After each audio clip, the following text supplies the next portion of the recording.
Mga kababayan, alam nyo ba ang isa sa pinakamadramang pangyayari sa ating kasaysayan?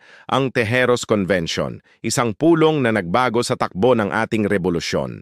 Marso 22, 1897. Isang mainit na gabi sa baryo ng Tejeros, San Francisco de Malabon. Sa isang lumang bahay na siksikan ng mga katipunero, nagtitipon ang dalawang magkabilang grupo, ang Magdiwang at Magdalo. Dama mo ang tensyon sa hangin kasabay ng amoy pawis at usok ng lampara. Naririto si Andres Bonifacio, ang ating supremo, kasama ang kanyang mga tapat na magdiwang. Sa kabilang banda naman, nakatayo sina Baldomero at Emilio Aguinaldo ng Magdalo. Ang bawat grupo ay may kanya-kanyang paniniwala at adhikain para sa ating bayan. Mga kapatid, simula ni Bonifacio, tayo'y nagtipon upang ayusin ang alitan. Ngunit bago pa man siya makatapos, isang malakas na tinig ang pumutol sa kanyang salita. Kailangan natin ng bagong pamahalaan, sigaw ng isang Magdalo. Bigla na lang umapoy ang pagtatalo. Hindi pwede, sagot ng mga magdiwang. Ang katipunan ang nagpasimuno ng ating laban. Habang ang mga Magdalo naman ay nanindigan na kailangan ng mas organisadong gobyerno. Pilit pinatatahimik ni Bonifacio ang lahat. Mga kapatid, iisa lang ang ating layunin, ang kalayaan ng Pilipinas. Ngunit tila walang nakikinig. Ang mga sigawan ay patuloy at ang mga kamao ay nakataas sa hangin. Sa huli, napilitan si Bonifacio na pumayag sa halalan.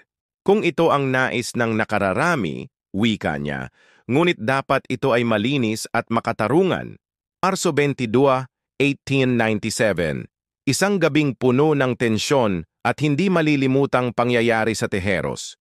Dito, sa isang masikip na bulwagan na iniilawan lamang ng mga lampara, naganap ang isang halalang magpapabago sa takbo ng ating revolusyon.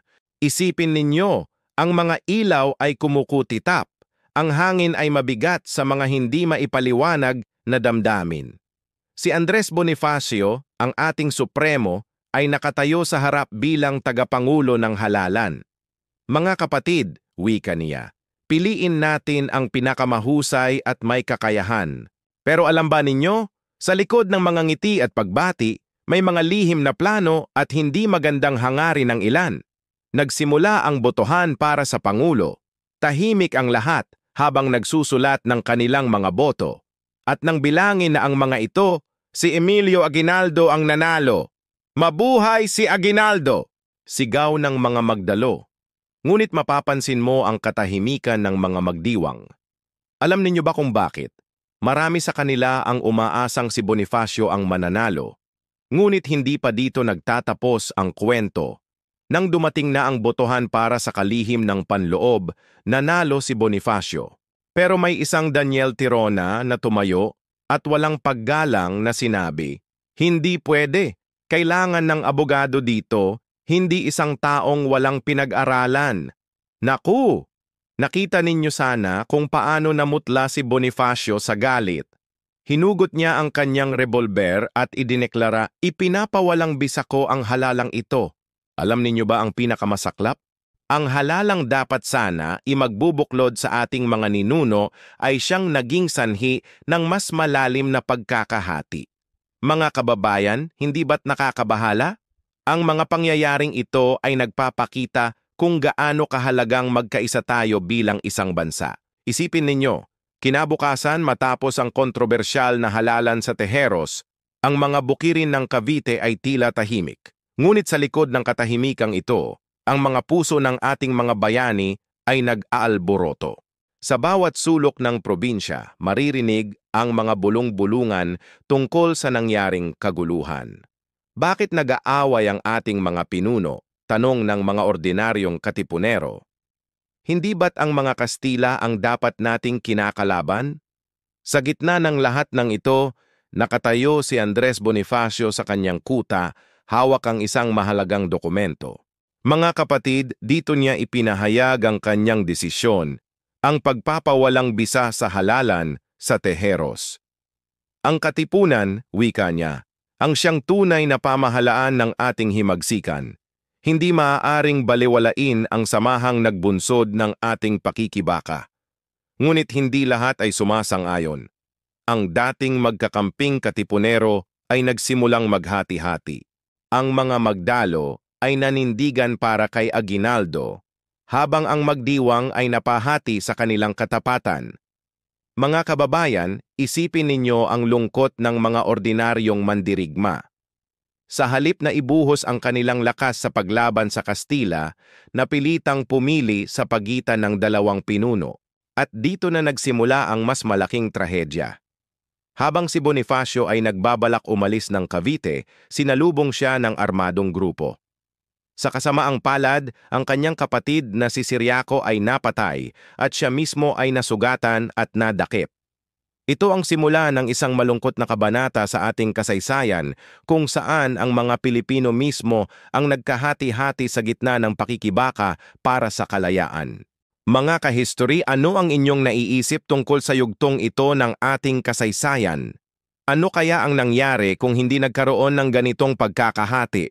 Nababalutan ng makapal na hamog ang kagubatan ng Cavite ng gabing iyon. Ang mga yapak ni Andres Bonifacio at ng kanyang mga kasamahan ay mabigat sa putikang lupa. Hindi lamang dahil sa hirap ng landas, kundi sa bigat ng kanilang mga pusong sugatan mula sa nangyaring halalan sa Tejeros. Isipin ninyo, ang supremo ng Katipunan, ang taong nagbigay buhay sa kilusang nagpabagsak sa mga Kastila, ay ngayoy naglalakad sa dilim. Ang kanyang mga kapatid na Procopio at Ciriaco ay tahimik na kasama niya. Tanging ang mahinang huni ng mga kuliglig at hampas ng hangin sa mga dahon ang maririnig. Supremo, bulong ni Procopio. May pag-asa pa ba tayong mabuo muli ang Katipunan? Tumigil si Bonifacio at tumingin sa kanyang kapatid. Sa kabila ng pagod, may ningning pa rin ang kanyang mga mata. Habang may dugong Pilipino sa ating mga ugat, may pag-asa, matatag niyang sagot. Hindi sa isang halalan nagtatapos ang ating laban, hindi ito tungkol sa Magdiwang o Magdalo, ito ay laban ng buong sambayanang Pilipino.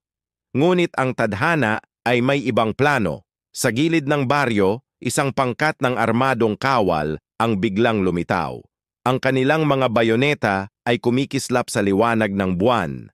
Si Kapitan Agapito Bonzon, ang kanilang pinuno, ay sumigaw, "Supremo, may utos mula sa pamahalaang revolusyonaryo. Kayo ay aming inaresto."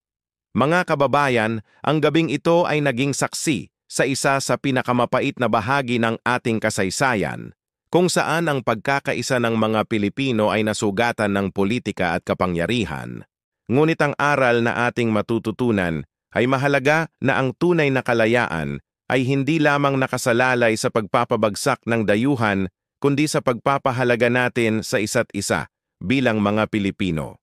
Isipin ninyo ang isang makapal na kagubatan sa Cavite, kung saan naganap ang isa sa pinakamapait na mga kabanata ng ating rebolusyon. Nariyan si Andres Bonifacio, ang supremo ng Katipunan, nakatayo ng buong tapang sa harap ng mga kapwa niya Pilipino. "Supremo, sumama ka na lang ng payapa," ang mahinahong pakiusap ng isang kawal.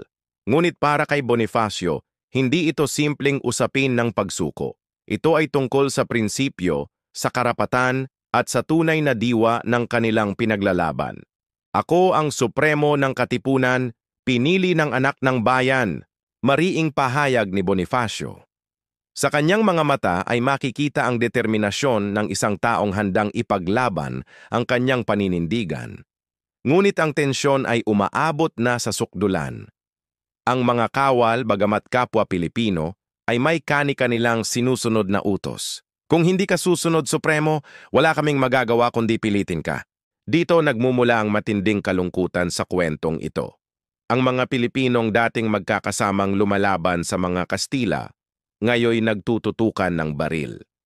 Ang ating tunay na kalaban ay nasa Intramuros, sigaw ni Bonifacio. Umaasang maaaring magkaroon pa ng pagkakaunawaan. Subalit ang kasaysayan ay minsan malupit. Isang putok ng baril ang yumanig sa katahimikan ng kagubatan. Hindi nagtagal, ang payapang kapaligiran ay nabalot ng ingay ng mga putok at sigaw. "Takip! Takip!" Ang sigaw ng mga Katipunero naghahanap ng kanlungan sa likod ng malalaking puno. Sa gitna ng kaguluhan, may mga boses pa ring nagsisigaw ng pagkakaisa.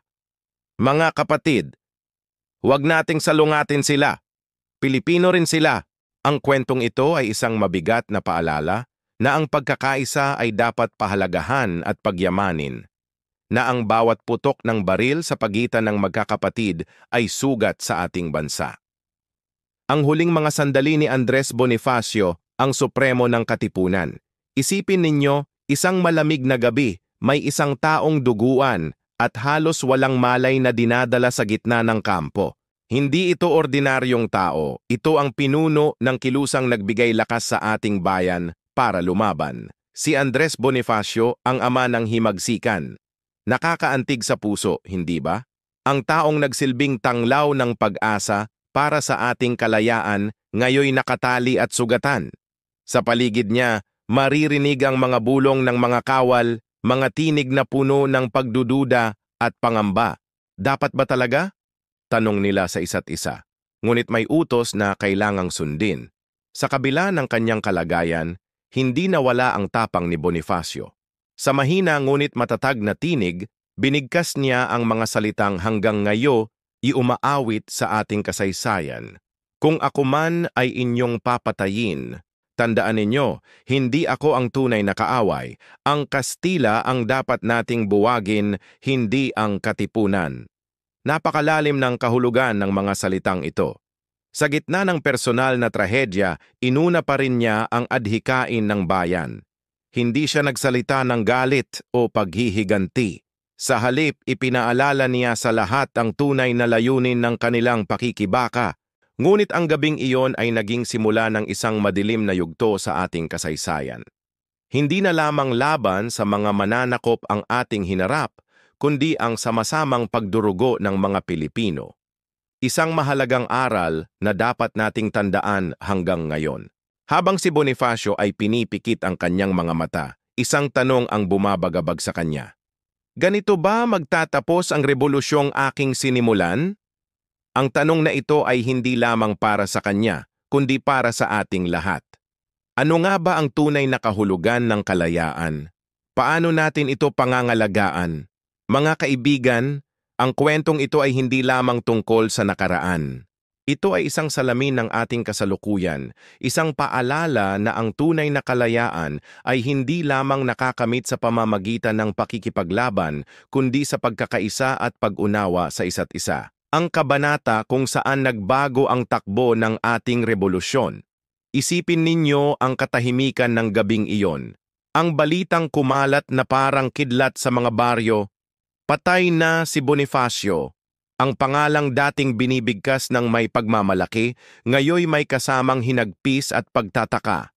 Sa mga kalsada ng Cavite, sa mga palengke ng Montalban, hanggang sa pinakamalalayong baryo, ang mga tao'y nagtitipon-tipon. Mga magsasaka, manggagawa, dating katipunero, lahat sila'y may tanong sa kanilang mga puso. Paano nangyari ito sa ating Supremo? Dama mo ba ang bigat ng hangin sa paligid ng kampo ni Aguinaldo? Ang mga general na nakaupo, tahimik at mabigat ang mga mukha. Si Aguinaldo mismo, bagamat matigas ang tinig, ay may dalang bigat sa kanyang mga mata. Ang ating tunay na kaaway ay ang Kastila, wika ni Aguinaldo. Ngunit ang mga salitang ito ay parang hanging dumadaan lamang sa mga tenga ng mga nakikinig.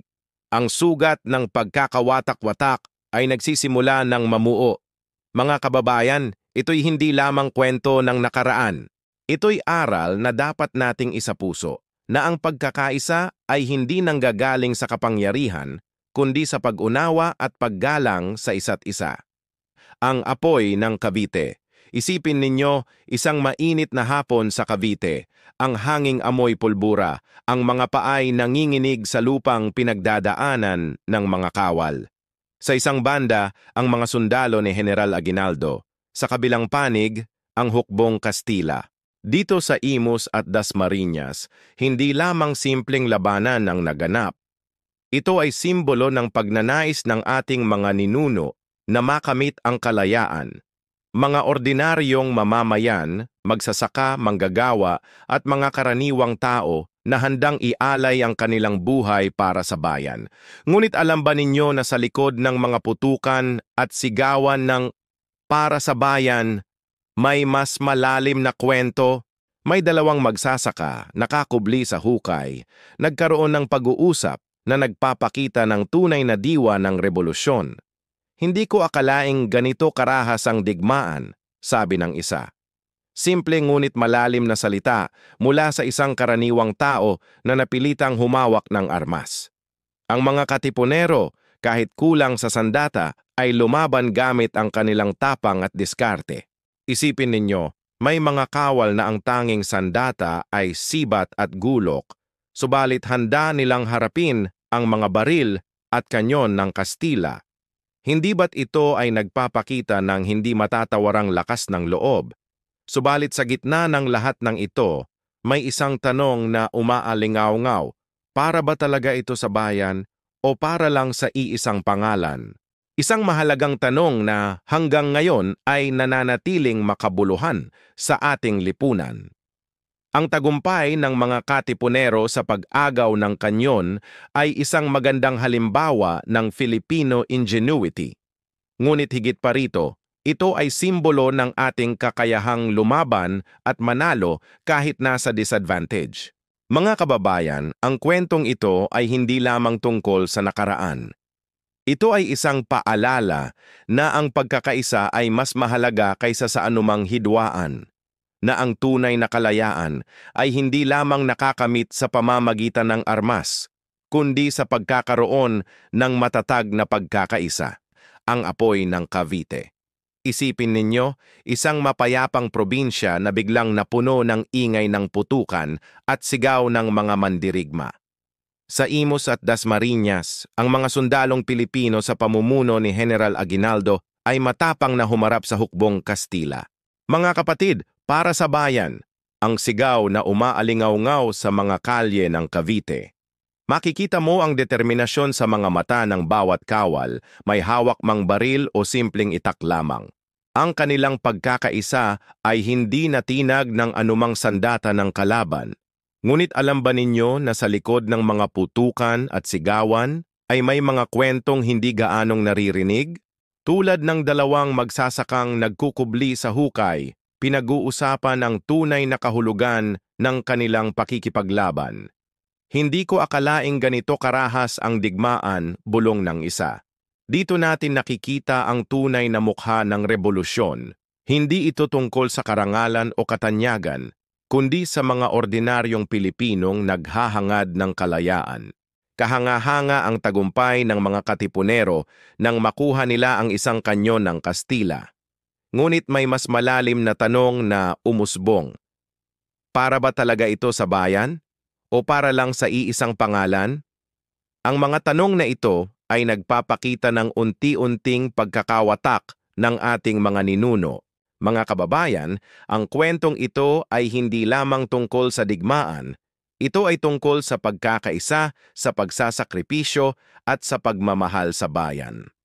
Ang mga aral mula sa apoy ng Cavite ay nananatiling makabuluhan hanggang ngayon na ang tunay na kalayaan ay hindi lang nakakamit sa pamamagitan ng sandata, kundi sa pagkakaroon ng matatag na pagkakaisa. Kung napahanga kayo sa kwentong ito, huwag kalimutang mag-subscribe sa aming channel para sa mas marami pang mga kwento ng ating kasaysayan. I-like at i-share din ang video na ito para makarating sa iba pang mga Pilipinong interesado sa ating mayamang kasaysayan. Maraming salamat sa pakikinig at magkita tayo sa susunod na kabanata.